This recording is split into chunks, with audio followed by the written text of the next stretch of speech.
Rapaziadoca, tamo de volta com mais um vídeo nesse canal. Eu tava vagando pela internet até achar uma obra que, meu parceiro, é boa demais. Pensa só, o cara é transmigrado pra um outro mundo e nesse lugar ele é um vilão e agora vai cometer altos crimes. Eu li, gostei e tô trazendo. Então, sem mais enrolação, bora de manhua. O homem do salão acha isso ultrajante. Hoje é o dia do coroamento da terra sagrada de Taichuan. Como um mero discípulo se atreve a ser desrespeitoso dentro do grande salão? Vocês usam dos fracos e mostram favor para quem tem poder, e nunca consideram o que a santa quer. Estão fazendo ela se casar com alguém que ela nunca viu. Se a justiça não for feita hoje, ele irá desistir de ser discípulo da terra de Taichuan. O pessoal em volta acha que esse garoto tá maluco. Como que ele tem a audácia de falar essas coisas no grande salão? Embora ele seja bastante talentoso, se ele irritar aquele que veio dos reinos superiores, é provável que toda a terra sagrada caia em desespero. O Dumbledore fala pro Yexin que lembra dele, e depois de anos de dificuldade durante a guerra da dinastia dos 100 anos, ele foi capaz de entrar em Taichuan, vindo de uma pequena região de Tiaqin, e agora tá falando que quer desistir do seu título de discípulo. A raiva do ancião vai crescendo, emanando uma presença esmagadora que invade o grande salão. Os discípulos mal ficam de pé, mas o Yexin não tá gostando nada do que tá acontecendo com a santa, porque isso na cabeça dele é injustiça, e não pode só ficar olhando enquanto ela é jogada no fogo do inferno. O guarda manda ele parar de ser tão insolente, e como se atreve a comparar o jovem mestre com o fogo do inferno? A casada fica ali, chamando pelo jovem mestre. E o prota tá bem relaxado. Ele foi transmigrado, e descobriu que o seu personagem estava envolvido em uma situação inexplicável assim que acordou, e o seu papel como vilão na história é servir como uma pedra de apoio pro protagonista, e que seria constantemente humilhado por ele. Mas desde que chegou tá vendo um sistema misterioso igual daqueles jogos. De acordo com o sistema, os níveis de fortuna são divididos do mais baixo pro mais alto, sendo assim vermelho, laranja, amarelo, verde, ciano, azul e roxo. Uma pessoa normal tem apenas a fortuna no nível vermelho. O Yexin tem a fortuna verde, então ele é o escolhido por ela, mas a do prota é completamente negra. É dito que os vilões normalmente não vivem muito, e a sua fortuna preta é uma constante lembrança disso. Guxen, pare de ser tão egoísta e pretensioso. Se você tem algo pra falar, então fale. O guarda trancou tudo, olhando pra saber o que o prota vai fazer. Então, como não se moveu, manda parar de ser imprudente e nunca chamar o jovem mestre pelo nome. Até os velhinhos entrou na briga, dizendo que o Yexin provocou repetidas vezes a seita na frente de todo mundo. Então ele deve estar pensando em algo muito ruim agora. O salão vira uma zona, e manda ele não se atrever a ser rude com o jovem mestre. E esses crimes não vão ser ignorados. O que tá acontecendo? Por que todo mundo tá tentando ficar de bem com o Guxen? Meu talento é obviamente o maior dentro da seita, então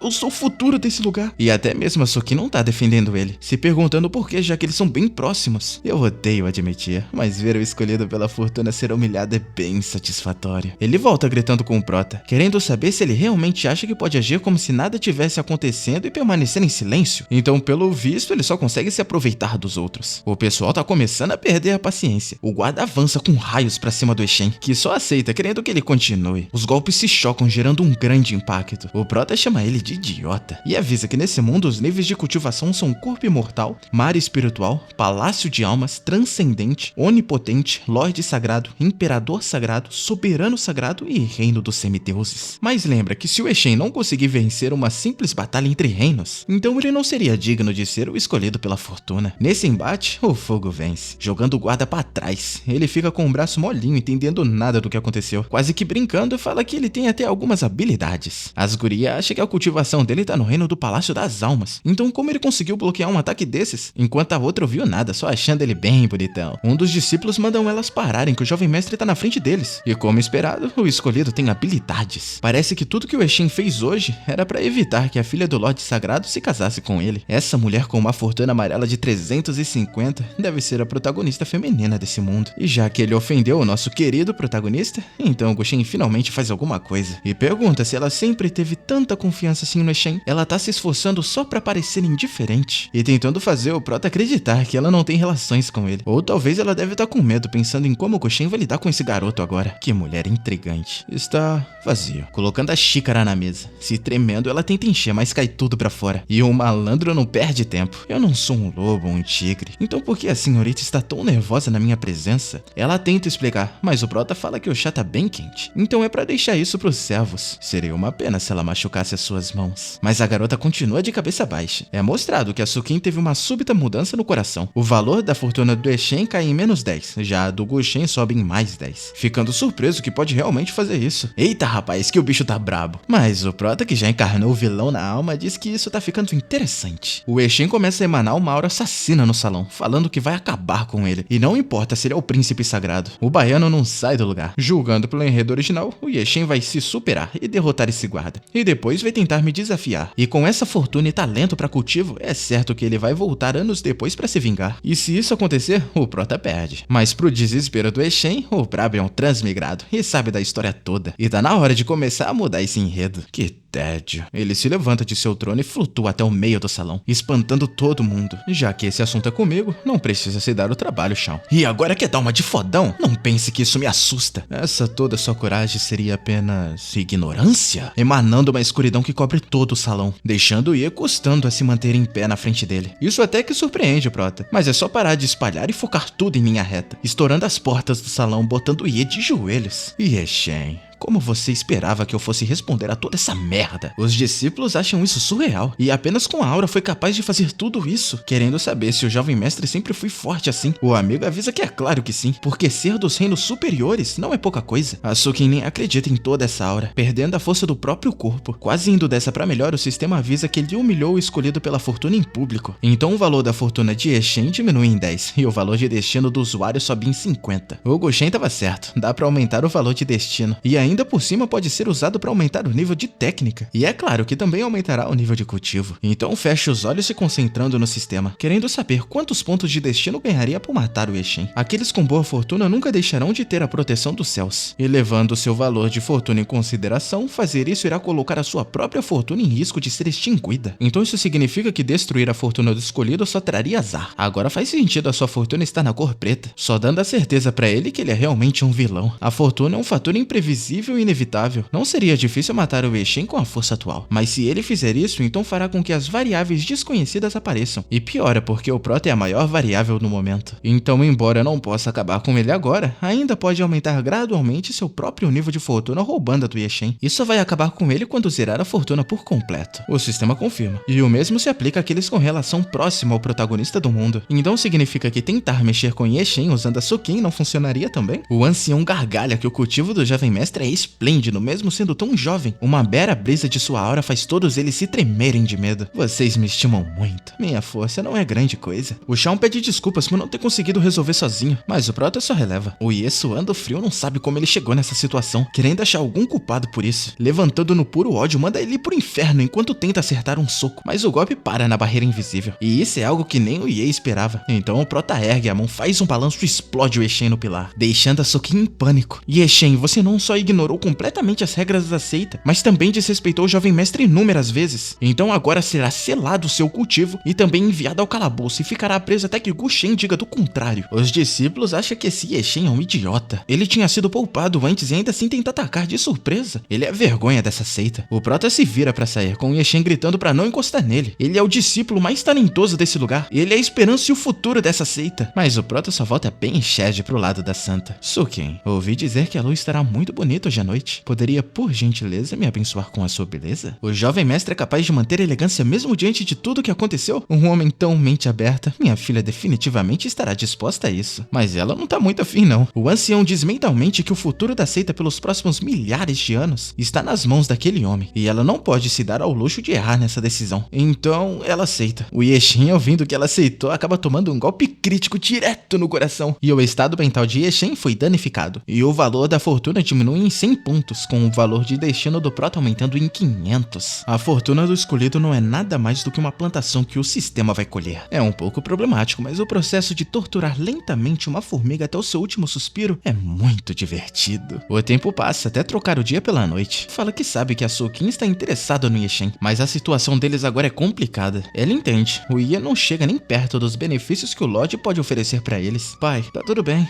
Eu irei até o jovem mestre agora. Enquanto o encapuzado só observa observa. Em seguida abre um portal e desaparece. O Guxen quer saber o que ele descobriu, dizendo que estava certo. O Lorde de Taichuan chamou pela filha, e tudo isso para alertá-la dos problemas que eles têm. A atual Terra Sagrada pode parecer forte, mas não é tanto assim. O seu membro mais poderoso é o Ancião Supremo, que na verdade morreu sentado 300 anos atrás. Acontece que ninguém de fora sabe da sua morte. E sendo assim, o Guxen se torna o apoio que eles mais precisam. Além disso, a esposa do Lorde Sagrado é uma mulher nobre do Reino Superior. No passado, ela foi pega pelas forças do Reino Superior e mandada de volta pra cá. Pelo que eu entendi, parece que quando você atinge um certo nível, a pessoa meio que é levada a um mundo acima deles. E eu acho que deve ser isso mesmo. Ele também quer procurar os rastros da sua esposa enquanto a Sukin estiver próximo dele. O Prota manda vigiar o Yeshen na prisão. O espião acha que o Guxen tem muito interesse nesse Ye, mas só fala que aquele moleque foi abençoado com uma boa fortuna, e com isso ele pode conseguir muitas oportunidades. Ele diz que entende, voltando pro portal. O Prota tem duas pessoas com boas fortunas bem na palma de sua mão, mas não consegue colher elas agora, não importa o que faça. Olhando pra cima, o sistema o parabeniza por completar o primeiro tapa na cara do dia. Ele passou com sucesso da fase de iniciante, entregando um presente. O parabeniza novamente pela grande sorte, aparecendo um talismã destruidor de arranjos, um manto arco-íris e um terço da semente do mundo. O Prota fica na dúvida do que é essa semente do mundo. Depois de terminar o refinamento, dá a ele a capacidade de nutrir o mundo dentro do próprio corpo, e terá uma sorte sem fim, e estará sob o controle da sua própria vida e morte. Ele fica bem interessado nisso, e se completar a semente do mundo será invencível. Então pede pro sistema usar todos os pontos. Ele começa a meditar, absorvendo todos aqueles pontos, e enviando sua energia pra fora, que destrói todo lugar, criando uma torre de poder gigantesca a ponto de todos na cidade conseguirem ver aquela energia sombria. Isso assusta até mesmo o Lorde, e deixando a Sukin em pânico com todo aquele poder.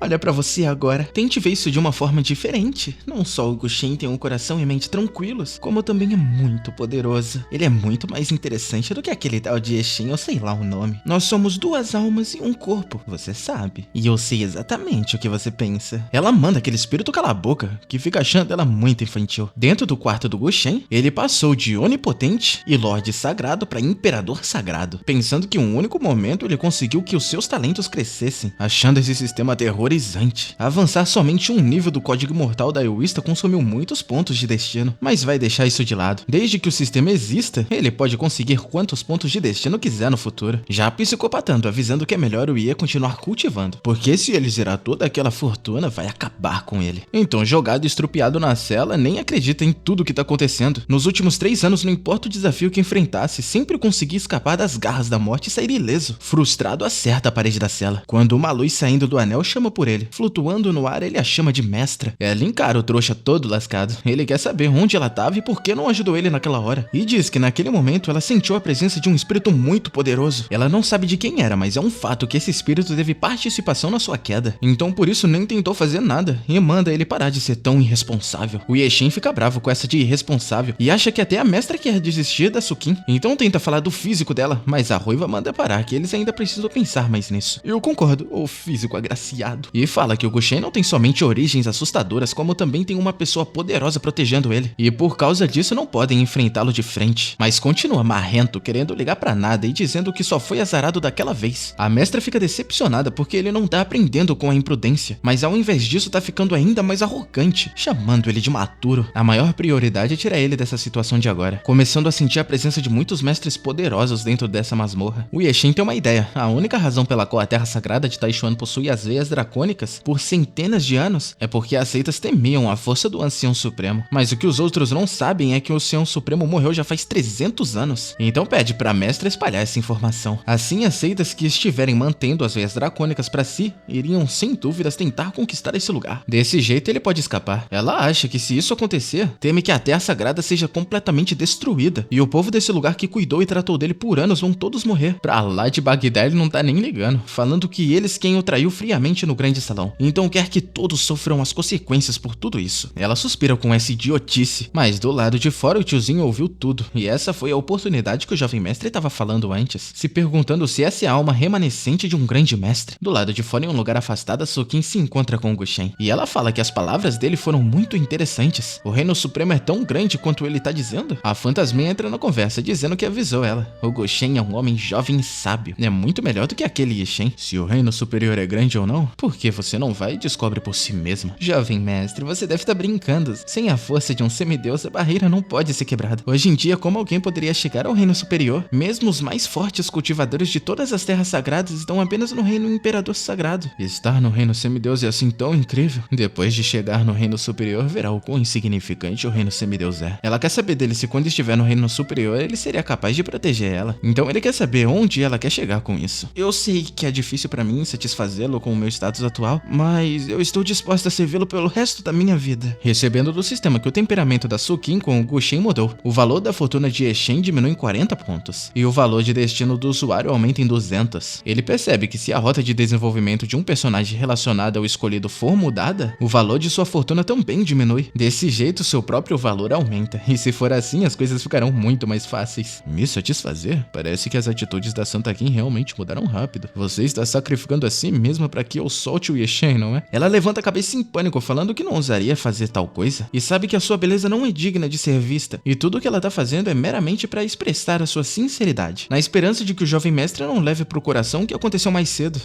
O Yeshen está tão apaixonado por você que nem hesitou em cortar laços com a terra sagrada de Taichuan. E é assim que você retribui? Tenta explicar que é incapaz de corrigir os erros de Yeshen, então pelo bem da seita e de seu pai, nada mais importa. O prota fica em silêncio, sem dizer uma palavra. Então ela abre o jogo avisando que sua constituição corporal é a beleza física mística dos Novin, e ela nunca contou isso pra ninguém. O sistema fala que a Sukin começou a demonstrar uma pequena intenção de submissão. Assim, o valor da fortuna de Eshen diminui em 40 pontos e o valor de destino dele sobe em mais 200. O Guxin fica surpreso porque isso é um excelente físico para refinamento e acha generoso da parte dela contar o seu segredo de boa vontade. A fortuna de Eshen agora diminui para menos de 400 pontos. Sukin é uma mulher extremamente bonita que dá valor às grandes oportunidades. Ela leva em consideração tanto a terra sagrada quanto o seu status. Tudo isso antes de tomar uma decisão final. O prota continua frio e flamenguista, com ela chamando por ele, e finge não estar surpreso, dizendo que essa beleza física dos Novin é um dos melhores físicos para refinamento. E mesmo assim ela contou isso tão facilmente? Desde que o jovem mestre possa salvar a terra sagrada de Taichuan de sua queda, ela está disposta a oferecer isso a ele. Sistema, já que ela tá oferecendo de boa vontade pra mim, comer ela não resultaria em nenhum efeito negativo pra minha fortuna, não é? Então, eu não mudei nada, tá escrito isso mesmo, comer ela. Eu fui até nos comentários e a rapaziada só tá postando altos memes mais 18. Devido à atual fortuna de Sukin e de Eshen, é provável que ele receba um retrocesso na fortuna caso continue avançando. Mas que droga, e a minha fortuna ainda por cima tá uma merda. Eu sabia que não seria tão fácil. Você me contou esse segredo tão facilmente. Você não teme que eu possa espalhar pra outra pessoa? Ela fala que acredita fielmente no caráter do jovem mestre. Ele se levanta, vira as costas e avisa que vai agir como se não soubesse sobre a rara constituição dela. Então, se ela tá pensando em ganhar ele contando isso, pede pra, por favor, que retorne pra sua casa. Ela corre até ele, que evita o contato. Santa, tenha respeito próprio, por favor. Isso deixa ela em choque, enquanto o prota mete o pé dali. A fantasminha fica só rindo e fala que mesmo depois de tudo isso, ainda assim não foi o bastante pra fisgar o interesse dele. E como suspeitava, esse Guxin é um cara misterioso. Se pensar bem, o jovem mestre não fez nada de errado hoje no grande salão, mas ela meio que já se convenceu que ele é o vilão. Eita, é isso mesmo que eu entendi? Se a fortuna fica preta, automaticamente você vira um vilão. Não importa se você é um anjo na terra, todo mundo fica com o pé atrás. Agora eu entendi o objetivo do protinha. Ela se pergunta se estava errado sobre isso. Então a Sukin mudou a sua visão sobre ele, e o valor da fortuna aumenta em 20 e o valor de destino em 100. Em um lugar fechado, o espião avisa que ele estava certo. O Yeshen está acompanhado pelo espírito remanescente de um poderoso mestre. Então ele faz uma visitinha ao Ye e veio até ali para prestar os seus respeitos para o mestre que guia ele pelas sombras. O que você tá falando? Eu não sei o que isso significa. Chega de fingimento. Você acha que me enganaria com essa expressão na sua cara? E chama pela anciã, mandando ela parar de se esconder. Isso não é uma atitude boa vinda de um mestre. Eu não esperava me tornar seu inimigo, jovem mestre. Saindo toda linda daquele anel, falando que não existe motivos para ele colocar uma alma remanescente como ela em uma situação dessas. Você entendeu errado, ancião. Eu só estava curioso em como guiou um lixo patético como Ye a tamanha altura. O lascado fica puto, mas o Guxin avisa que ficar perto do Ye não é um desperdício de seus talentos. Ela fica pensando que ele deve estar tentando desfazer a relação que ela tem com Ye. O revoltado chama o prota de bastardo. Ele não só roubou a Sukin, mas agora tá de olho na sua mestra. Eu roubei a Sukin? Eu não deveria ser aquele a ser culpado por isso. Você sabia desde o início. Ela fez tudo aquilo por vontade própria. Para, prota, esse cara vai explodir na moral. Ele usa 2 dedinhos e explode a grade da cela. Você, Ye, age como um inútil. Assim não pode dar o melhor pra sua mestra. Desde que tomei ciência disso, você me parece um fardo pra sua mestra. Você realmente acha que uma alma remanescente pode ficar nesse mundo por muito tempo? Chamando a anciã, falando que se ela estiver disposta a seguir ele, então não só pode recuperar o seu corpo físico, como também pode ajudar a recuperar a sua força no auge. Guxin, isso é entre mim e minha mestra. palestra. Se continuar falando essa merda, eu vou quebrar todos os seus dentes. O sistema avisa que o estado mental do Ye foi danificado continuamente. O valor da sua fortuna diminuiu em 20 e o destino do anfitrião aumentou para 100. Anciã, você deve saber que mesmo sem eu mencionar o meu passado, sou muito mais excepcional do que o Ye Shen em todos os aspectos. Eu sei que ele pode até prover com a energia da lâmpada para nutrir a sua alma, mas julgando o processo atual, ele não seria como uma prisão para você? Desesperado, ele pede para ela não escutar as besteiras que o Prota tá falando, afirmando que ele deve estar querendo enganar eles. Será que ele tá realmente tentando separar ela do Ye Shen? O Gu Shen é forte o suficiente para matar o meu discípulo sem problemas. Então por que ele tá fazendo tudo isso? Pra ser honesta, o Gu Shen não fez nada de errado. Na verdade, foi Ye que ficou provocando e causando problemas. Ye Shen foi aquele que me salvou da minha morte. Então eu não irei deixar ele agora. Irei te dar um tempo. Pense direito. Se mudar de ideia, irei fazer vista grossa pras ofensas passadas do Ye Shen. E ainda por cima deixarei ele ir. E avisa que tem nas mãos a terra sagrada de Taishuan. Então não seria impossível retirar as acusações e restaurar a sua antiga posição. E ele ainda poderia dar a Sukin de volta pra ele. Jovem mestre, por favor, pare. Eu aprecio sua amável consideração. Você realmente deveria pensar sobre isso. E antes de sair, quero te dar um presente. Trazendo um pequeno baú. E pelo visto é algo importante porque acabou com a barulheira da cela inteira. A medicina ancestral capaz de reparar a alma. A pílula da convergência da mente. O Ye Shen começa a coringar dizendo que agora entende tudo. Ele fez tudo isso pra humilhá-lo e tomar tudo que é precioso dele. A última coisa que esperava era ver a sua mestra firmando um compromisso com o seu maior inimigo. Isso tudo por causa da porra de uma pílula. A mestra quer saber que idiotice é essa que ele tá falando. Tudo que ela fez hoje foi pra ajudar ele a escapar desse lugar. Mas o Memento fala que se tudo isso foi por ele, então ela deve agir como ele tá dizendo e vazar as informações da morte do ancião. Ela fica decepcionada ouvindo isso. E já que ele insiste, vai fazer dessa forma. Rindo, ele sabia que a mestra ainda estava do seu lado e não tinham abandonado. Então o sistema mostra que a separação está tomando efeito. A relação entre Ye Shen e a sua mestra foi severamente danificada. A fortuna de Ye Shen diminuiu em 80 pontos e o valor de destino do Prota aumentou em 400. Mais tarde, a pessoa diz ao jovem mestre se tudo o que precisava era daquela alma remanescente, por que só não acabar com Ye Shen? Ancião Ming, ainda se lembra do motivo pelo qual descemos até o reino inferior? Ele disse que era por causa da arma absoluta. O Prota diz que é isso mesmo. Eles estão ali por causa da alabarda dos 8 demônios estéreis, a grande arma dos tempos antigos. E lembra que se a história rolar sem interferência, o Ye Shen vai acidentalmente entrar em uma ruína antiga por causa da sua sorte. Conseguir a aprovação da arma no último segundo e então irá virar completamente o jogo contra Taishuan. Ele manda vigiar o Ye Shen a todo momento, que irá entrar em isolamento por um tempo. Olhando seu status, ele conseguiu 1100 pontos de destino e 60 de fortuna, e manda o sistema abrir a loja, que ficou disponível depois de chegar no nível 10. Lá encontra talentos divinos, artes e técnicas consumíveis, clicando direto na do meio, e avisa que devido ao valor de destino ser insuficiente, as técnicas de grau supremo em diante não podem ser desbloqueadas, e as técnicas do grau celestial abaixo não foram coletadas. Ele sente que a técnica de grau celestial permite aos cultivadores avançar até o reino transcendente, e só custa 50 pontos de destino. Então a escolhe adquirindo a técnica primordial de destino, Canto Divino Inato, gastando 1000 pontos de destino, sobrando apenas 100. 3 dias depois, na terra sagrada de Yangshu, do grande Império do Sol da família Ancião Xion, eles vieram prestar os seus respeitos ao grande mestre da terra de Taishuan. O velho sabe que para 3 mestres de tal calibre que estão no reino do Imperador Sagrado virem pessoalmente até esse lugar, tem algo acontecendo. Um cara na armadura ri, mandando ele cortar essa. A terra sagrada esteve dependente do Ancião Supremo para ocupar forçadamente as veias espirituais por milhares de anos. Agora que ele se foi, não acha que é hora das outras seitas se aproveitarem das veias espirituais também? E esse é o Xianhu da família Xion. Isso mesmo, somos todos das seitas de elite. Se tomar a iniciativa em oferecer as veias espirituais e propor rebaixar a si mesmo em um nível como o deles, então definitivamente deixará ele sair dessa ileso. Caso contrário, e esse é o Zhao Tian, das terras sagradas de Jianshu. O Ancião Su grita que as veias espirituais foram a fundação da sua terra sagrada por milênios. Então como pode simplesmente entregá-las dessa forma, chamando todos de velhos tolos e hipócritas? E a sua terra não é algo que possa ser tomada fácil. Então se o Mestre Supremo não está disposto a cooperar, quer saber se ele realmente acha que a terra sagrada dele hoje em dia pode ir contra todos eles ao mesmo tempo. Esse é o Shuunji do grande Império do Sol. Ele não sabe de onde o ancião conseguiu essas notícias, mas não é por causa da falta do Ancião Supremo que a sua terra sagrada não tem força para se defender. A Sukin fica preocupada, mas ele pergunta se o jovem mestre Gu ainda não saiu do isolamento. Da última vez ela foi muito apressada e perdeu um pouco do respeito do jovem mestre. Então agora não sabe se o Gu Shen estará disposto a ajudá-los, fazendo o velho trancar tudo. Do outro lado, eles conversam que tem boatos de que o Taishuan tem conexões com os reinos espirituais, mas o Shuuji fala que os reinos superiores já foram deixados de lado há muito tempo. Além disso, com a torre infinita do grande Império do Sol, mesmo se uma pessoa do reino superior sagrado aparecer, ele pode facilmente lidar com isso, quando do nada aquilo se move por conta conta própria, brilhando, cegando todo mundo ali. O velho sente que vai morrer caso o Goshen não saia logo do isolamento. Então a Sukin diz que vai implorar pro jovem mestre vir até eles. O Shuji pergunta se ele realmente quer ver tudo destruído apenas por não querer entregar as veias espirituais. Chega de baboseira, seu maldito velho teimoso. Se quer tanto morrer assim, então que seja. Ativando o poder do totem, que acaba sendo suprimido por uma energia roxa que dispara ondas de poder aos montes por toda a terra sagrada, fazendo as criaturas tremerem ao sentir aquele poder sombrio. O velho Su fica feliz na hora, bem diferente dos outros anciões, porque essa força de espírito primordial é comparável ao reino do soberano sagrado. Poderia ser um ancião supremo? Aquele velho não tinha morrido? Então esse é o espírito primordial? Parece que todos já chegaram, então vamos começar o show. Do lado de fora, Sukin finalmente chega, pensando que a energia de agora deve ter deixado os outros líderes das outras seitas em alerta, pedindo para seu pai que aguente mais um pouco até ela chegar ao jovem mestre, quando é impedida por Lei Shen, mandando não fazer barulho. Ela quer saber como ele escapou, mas diz que vai explicar depois e agora precisa tirar ela desse inferno de terra sagrada. Mas solta sua mão, deixando ele bem surpreso. Você não entende, eu nunca vou deixar a Taishuan. O gado quer saber o porquê. Logo agora tá sendo teimosa desse jeito. Ela não pode estar pensando que o Goshen vai conseguir salvar a terra sagrada sozinho, já começando a pensar besteira. Mas ela manda ele calar a boca, porque o jovem mestre não queria forçar ela a fazer algo assim. E ela é a única sendo gananciosa, tentando ficar do lado dele todo esse momento. E até tentou se vender em troca de paz na terra de Taishuan. Poxa, guerreiro, tu tá terminando de jogar meu mano na lama. E grita que ele só vai ficar satisfeito quando acabar com toda a sua dignidade também. O que te faz pensar que vou trair a seita e fugir com você? E com que direito assume que o jovem mestre é o vilão? A terra sagrada de Taishuan gastou mais de uma década treinando ele, mas ele mesmo nunca pensou em ajudar em tempos como esse, não é? E Shen, seu ego e egoísmo me dão nojo. Tá?